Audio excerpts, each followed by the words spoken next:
শুরুতে ক্রিকেটের খবর। বাংলাদেশ দলের পেস বোলিং কোচের দায়িত্ব ছাড়লেন শন টেট। কয়েকদিন ধরে চলা গুঞ্জন সত্যি হলো। আনুষ্ঠানিকভাবে তার পদত্যাগের কথা জানিয়েছে ক্রিকেট বোর্ড। ঘরের মাঠে অস্ট্রেলিয়া সিরিজ ও জিম্বাবুয়ে সফরে পেস বোলিং কোচের দায়িত্ব সামলাবেন তালহা জুবায়ের। গত বছরের মে মাসে বাংলাদেশ কোচিং স্টাফে যুক্ত হয়েছিলেন শন টেট। টাইগার পেস অ্যাটাকের উন্নতিতে তার ভূমিকার প্রশংসা করেছে বিসিবি। বাংলাদেশ ছাড়ার সিদ্ধান্ত নেওয়া কঠিন ছিল বলে জানিয়েছেন অস্ট্রেলিয়ান কোচ। কদিন আগে ভারতীয় কয়েকটি সংবাদ মাধ্যম জানায় ক্রিকেট বেঙ্গলের হেড কোচ হতে সাক্ষাৎকার দিয়েছেন শন টেট। ভারতীয় মডেল স্ত্রীর সঙ্গে থাকতেই বাংলাদেশ ছাড়লেন। এখনও পর্যন্ত ক্রিকেট বেঙ্গল আনুষ্ঠানিক ঘোষণা দেয়নি। বিশ্বকাপ সামনে রেখে কানসাসের তৃতীয় দিনের মতো অনুশীলন করেছে বিশ্ব চ্যাম্পিয়ন আর্জেন্টিনা। তবে গোলরক্ষক এমিলিয়ানো মার্তিনেজ এক হাতে সেরেছেন অনুশীলন, আর লিওনেল মেসি আলাদাভাবে নিজেকে ঝালিয়ে নিয়েছেন। এক হাতে ব্যান্ডেজ নিয়ে অনুশীলন মাঠে এমিলিয়ানো মার্তিনেজ, হাতেও নেই গ্লাভস। চমকে গেলেন। এভাবেই অনুশীলন করছেন আর্জেন্টাইন গোলরক্ষক। ঝুঁকি নিয়ে অনুশীলনের মূলে আলবিসেলেসেদের বিশ্বকাপ ধরে রাখা। ডান হাতের ভাঙা আঙুল নিয়েই ইউরোপা লিগ জিতেছেন দিবো। তবে খেলা হবে না হন্ডুরাস ও আইসল্যান্ডের বিপক্ষে প্রস্তুতি ম্যাচ। কিন্তু বিশ্বকাপে আলজেরিয়ার বিপক্ষে শীর্ষ পছন্দই তিনি। এমিলিয়ানোর ইনজুরি থেকে এই ম্যাচের দৈর্ঘ্য 27 দিন, যে সময়ের মধ্যে পূর্ণ সুস্থ হয়ে উঠবেন তিনি। কানসাসে আর্জেন্টিনার তৃতীয় দিনের অনুশীলন ছিল সবার জন্য উন্মুক্ত। যুক্তরাষ্ট্রের তাপমাত্রা বিবেচনায় স্থানীয় সময় বিকাল 5:30টায় শুরু হয় অনুশীলন। ইনজুরিতে থাকা 3 footballer Gonzalo Montiel, Nahuel Molina ও নিকো পাজ নিজেদের রিকভারিতে মনোযোগী ছিলেন। দল থেকে আলাদা হয়ে সেরেছেন অনুশীলন, যাদের উপর খুব কাছ থেকে নজর রেখেছেন আর্জেন্টাইন কোচিং স্টাফ। তবে পাঁচকে বিশ্বকাপে পাওয়া নিয়ে আছে শঙ্কা। দলের প্রাণভ্রমরা লিওনেল মেসিও অনুশীলনের সময় নিজেকে সবার থেকে দূরে রেখেছেন, আলাদাভাবে নিজেকে ঝালিয়ে নিয়েছেন। বিশ্রামে ছিলেন গোড়ালির ইনজুরি থেকে সুস্থ হয়ে ওঠা হুলিয়ান আলভারেস। রিকভারির জন্য তাকে সময় দিয়েছেন কোচ লিওনেল স্কালোনি। বিশ্বকাপের আগে হন্ডুরাসের বিপক্ষে প্রথম প্রস্তুতি ম্যাচ খেলবে লিওনেল স্কালোনির দল। অনুশীলনে সেই ম্যাচের সম্ভাব্য একাদশ বেছে নিয়েছেন স্কালোনি। শাফাত মিদুল, চ্যানেল 24। এদিকে টানা দ্বিতীয় দিনের মতো অনুশীলন করেছে ব্রাজিল। এদিনও ছিলেন না নেইমার। এদিন প্রথম একাদশ নিয়ে নানা পরীক্ষা নিরীক্ষা করেছেন কোচ কার্লো আনচেলোত্তি। ডিফেন্সে মার্কুইনহোস ও গাব্রিয়েল মাঘালাসকে নিয়ে ভাবছে কোচ। পানামা ম্যাচে দারুণ পারফর্ম করা লুকাস পাকেতা ও ইগোর থিয়াগোর জায়গাও অনেকটা নিশ্চিত। আর্জেন্টিনার মতো ব্রাজিলের অনুশীলনে ছিল উন্মুক্ত। সমর্থকদের আবদার মিটিয়ে অটোগ্রাফ দিয়েছেন, তুলেছেন সেলফি। ফিফার শর্ত অনুযায়ী প্রত্যেক দলকে স্থানীয় অধিবাসীদের সাথে সম্পৃক্ত হতে হবে। তারই অংশ ছিল এই উন্মুক্ত সেশন।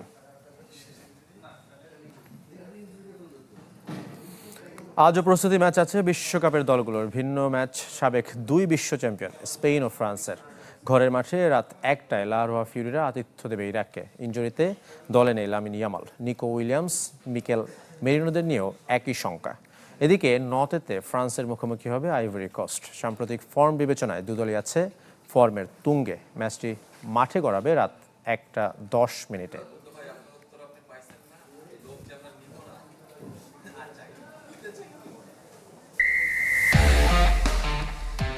একই বিশ্বকাপে গ্রুপ পর্ব, round of 16, quarter final, semifinal আর ফাইনাল প্রতিটা ধাপে গোল করা একমাত্র ফুটবলার লিওনেল মেসি।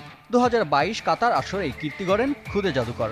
সবচেয়ে বেশি 26 বিশ্বকাপ ম্যাচ খেলার রেকর্ডটাও এই আর্জেন্টাইন পোস্টার বয়ের দখলে। নিজের রেকর্ড এবার নিজে ভাঙার অপেক্ষায় মেসি। পানির বোতল নিয়ে বিশ্বকাপের ম্যাচ স্টেডিয়ামে ঢোকা যাবে না। শেষ মুহূর্তে এসে নিয়ম পরিবর্তন করলো ফিফা, নিষিদ্ধ করলো বাইরের বোতল।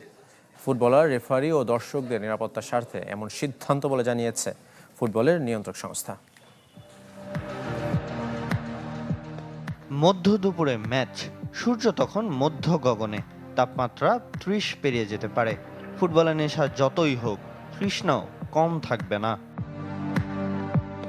সেই তৃষ্ণা মেটাতে খরচ করতে হবে $4 থেকে $6, টাকায় 600 থেকে 800।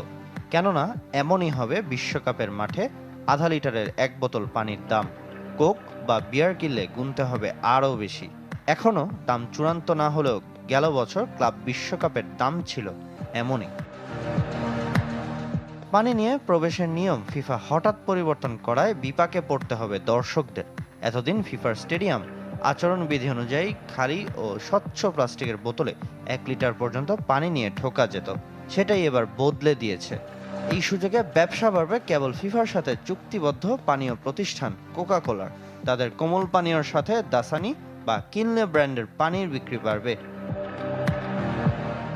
গবেষণা সংস্থা ওয়ার্ল্ড ওয়েদার অ্যাট্রিবিউশনের এক প্রতিবেদনে ধারণা করা হয়েছে বিশ্বকাপের 104 ম্যাচের 26টিতেই তাপমাত্রা থাকবে 26 ডিগ্রির উপর, যা কিনা তাপমাত্রার পরিমাপক ওয়েট বাল্ব গ্লোবাল টেম্পারেচার অনুযায়ী।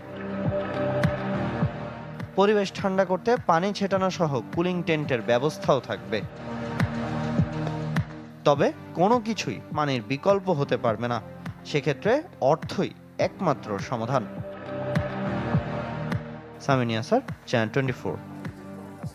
কাল বাংলাদেশ সান মারিনো ম্যাচ, তার আগে আজ শেষবারের মতো অনুশীলন করবে দল। গতকাল প্রথমবার পুরো দলকে একসাথে অনুশীলনে পেয়েছেন কোচ টমাস ডুলি।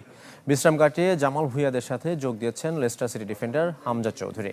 র্যাঙ্কিংয়ে 9 সান মারিনোকে শক্ত ইউরোপিয়ান প্রতিপক্ষ মেনেই নিজেদের প্রস্তুত করছে টিম বাংলাদেশ। শুক্রবার রাত 11টায় লড়বে একমাত্র প্রীতি ম্যাচে। সবাই সুস্থ আছে, ভালো আছে। ওয়েদারেও কিছুটা আছে, হঠাৎ রোদ আবার হঠাৎ ঠান্ডা, তো সব দিকে মিলাই আলহামদুলিল্লাহ ভালো প্রস্তুতি চলতেছে। ইউরোপের মাটিতে প্রথম আমরা খেলতে আসছি, আর আজকে যেহেতু বললেন যে হচ্ছে আপনি আমাদের টিম সবগুলা আজকে ফুল স্কোয়াড আজকে পেলাম। আসলে সত্যি আমরা কয়েকদিন ট্রেনিং করছি, কিন্তু পুরোপুরি স্কোয়াড নিয়ে ট্রেনিং করতে পারিনি। তো আজকে আমরা ভগবানের আশীর্বাদে পুরোপুরি ফুল স্কোয়াডটা পেয়েছি। সান মেরিনোর র্যাঙ্কিংটা আসলে নিচের দিকে, বাট অ্যাজ এ টিম হিসেবে, ইউরোপিয়ান টিম হিসেবে যদি কাউন্ট করি, ওরা কাদের সাথে খেলে এটা ইম্পর্টেন্ট। সো ম্যাচটা একটা কম্পিটিটিভ ম্যাচ হবে ডেফিনেটলি, এবং এখানে র্যাঙ্কিং কোনো ব্যাপারই না। বিশ্বকাপকে ঘিরে নিজেদের গলির নামই বদলে দিয়েছেন ঢাকার KM দাস লেনবাসী। বিদেশি তারকাদের মাঝে আছেন বাংলাদেশের হামজা চৌধুরীও। ফিফা সদর দপ্তর সুইজারল্যান্ডে হলেও ফিফা গলি কিন্তু বাংলাদেশে, তাও আবার পুরান ঢাকায়। KM দাস লেনে শুরু হয়ে গেছে বিশ্বকাপের উন্মাদনা।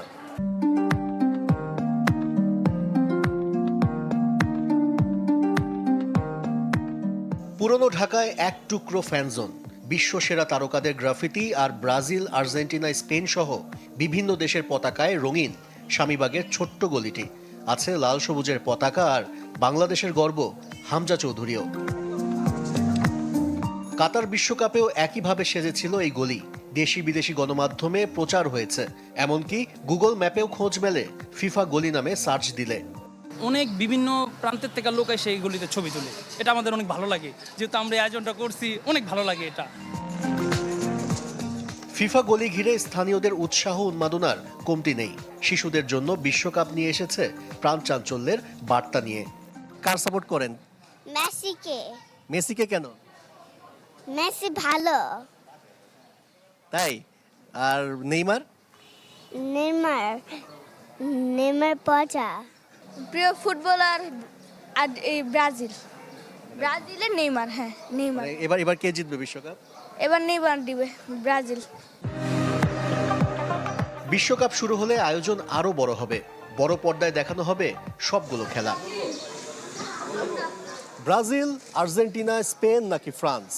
লিওনেল মেসি, ক্রিস্টিয়ানো রোনালদো নাকি নেইমার? তর্ক বিতর্ক চলছে, চলবে, সেই সাথে ফুটবল উৎসবও।